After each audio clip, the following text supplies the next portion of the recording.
welcome you here tonight. Thank you for being part of our group and coming to hear the message that will be forthcoming. My name is Art Clendon. I'm one of the We the People board members for Longview We the People, and it's a pleasure to have you here tonight.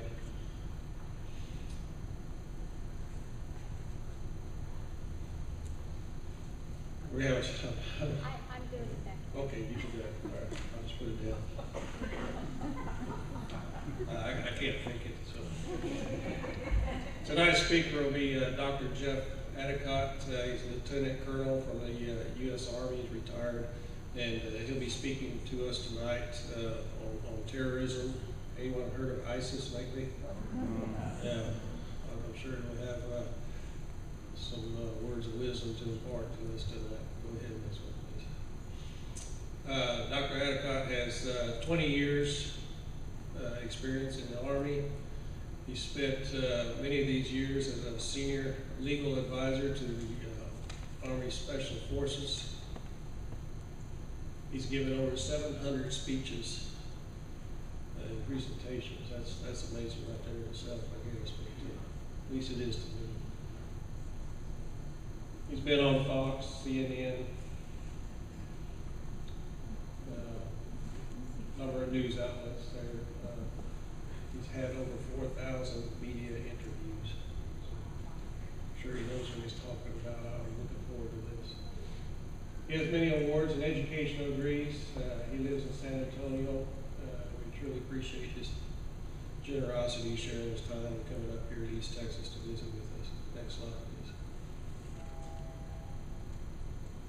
Until we get rid of all these bumper stickers, we're going to keep hearing you say every month. We do have bumper stickers. I believe the ones with the snake on them, and then also there's some donated ones that say Ted Cruz for president. Pick yours up and get ready to put on a bumper of your car after tomorrow's election, so we get ready for the next big election. But these were donated to us. We don't endorse candidates or groups, but we'll help you find all the information about the candidates that you need so that you can make an informed decision when you vote. Has everyone voted? Has anyone not voted? We're going to do it tomorrow, right?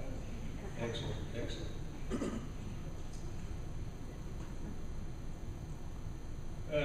Next month's meeting, December 1st, we're going to try something different. We're going to have a movie night.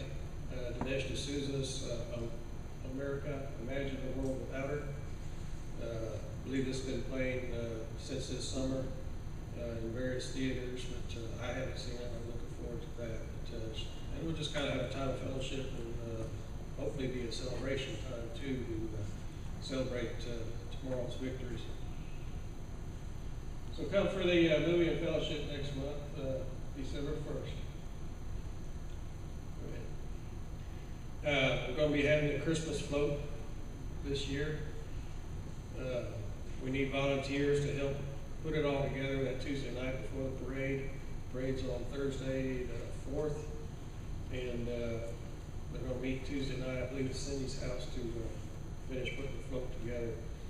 We need people to volunteer to ride on the float and just be a part of it. It's always a good time. There's sign-up sheets in the back for the decorations. Decorating is easy and fun. The city always has hot chocolate. Forecast for the parade this year is going to be a little bit dark, but it'll be about 70 degrees. I promise.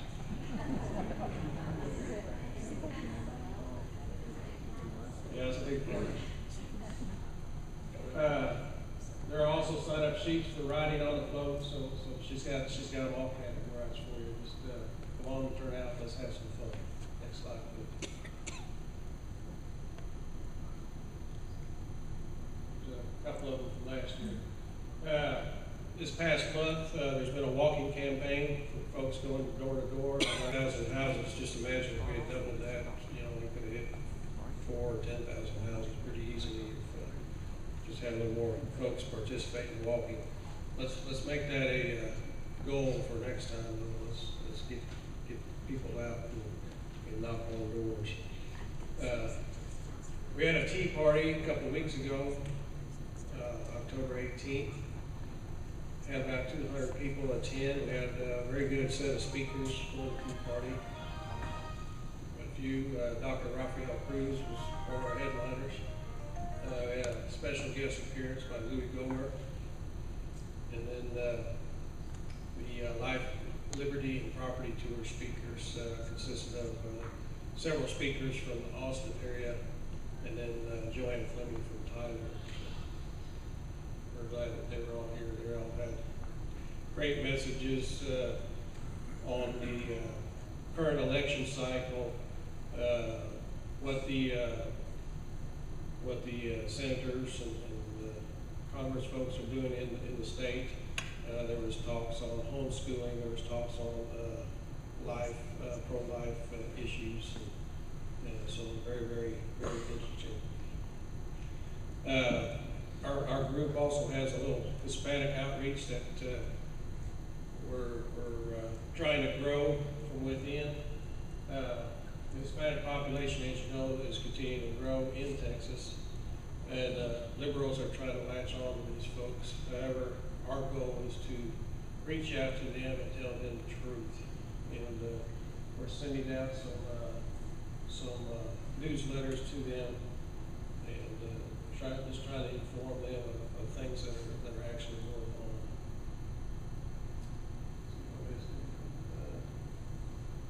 on. Okay, let's get into Mike's arena here. It says the Houston mayor acts like Gestapo. The female openly gay mayor of Houston and her city council henchman passed a law that allows anyone to use public bathrooms. That means a 45-year-old man can follow a 6-year-old daughter into the ladies' room at all public restrooms in Houston. All fixed it. Hold it in your hand. Yeah. Take it off. Hold it.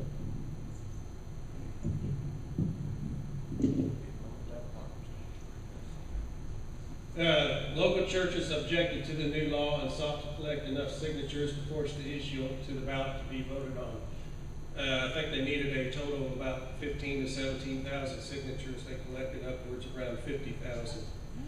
The city attorney then pretty much dismissed most all the signatures, saying that they're invalid.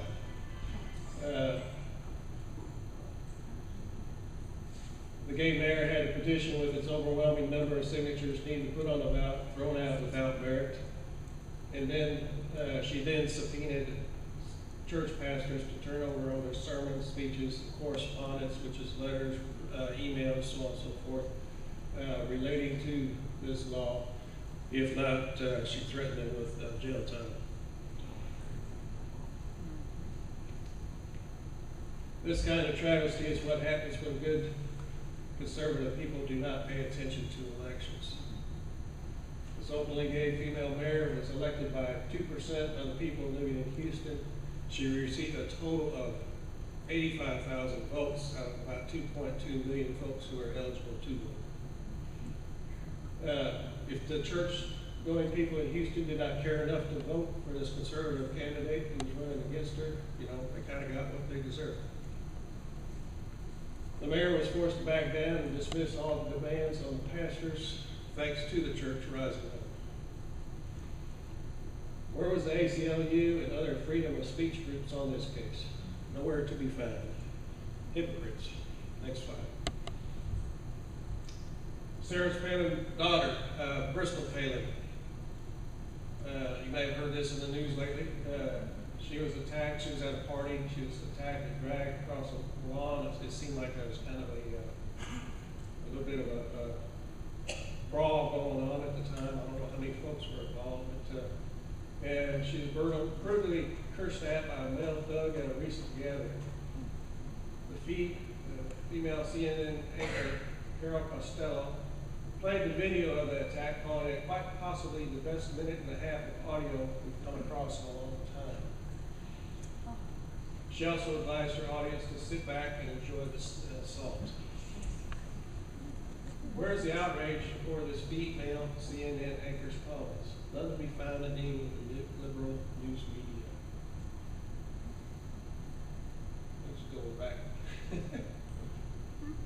Can you go back one? Oh, I'm sorry. Yeah. I don't talk as quick as Mike.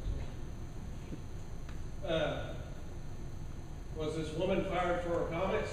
Heck no. What if this excuse for a cable anchor or be so smug and playing a similar type of video of Chelsea Clinton or Obama's daughters being assaulted? Hypocrites, hypocrites, hypocrites are all that make up the liberal news media. Okay, next one. She's dragged across and stuck in ICE, U.S. Immigration and Customs Enforcement Service, has issued a procurement request for green card stock. What they're getting ready to do is make up about 34 million green cards to be passed out. I read this a couple of weeks ago. Anyway, Louis Gohmert says you don't need to read between the lines and knows what's coming next.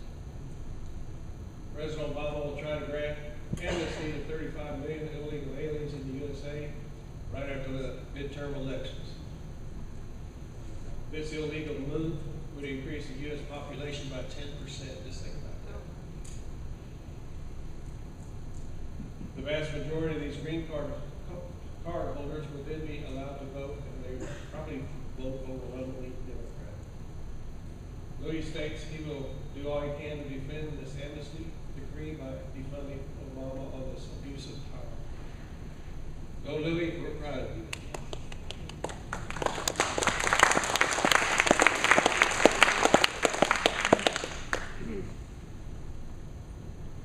Cindy and I and the rest of the board members, we really appreciate your support.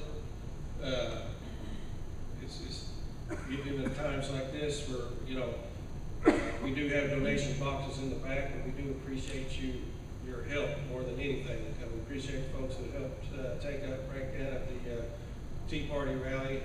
We appreciate folks who come out and help out with the float decorations and then the parade itself here next month.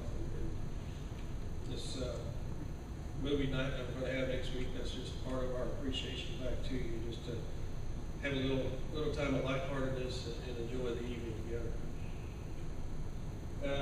Funds that we collect are used for your different entry fees, where we had booths at fireworks shows, the balloon races, and other special events throughout the year.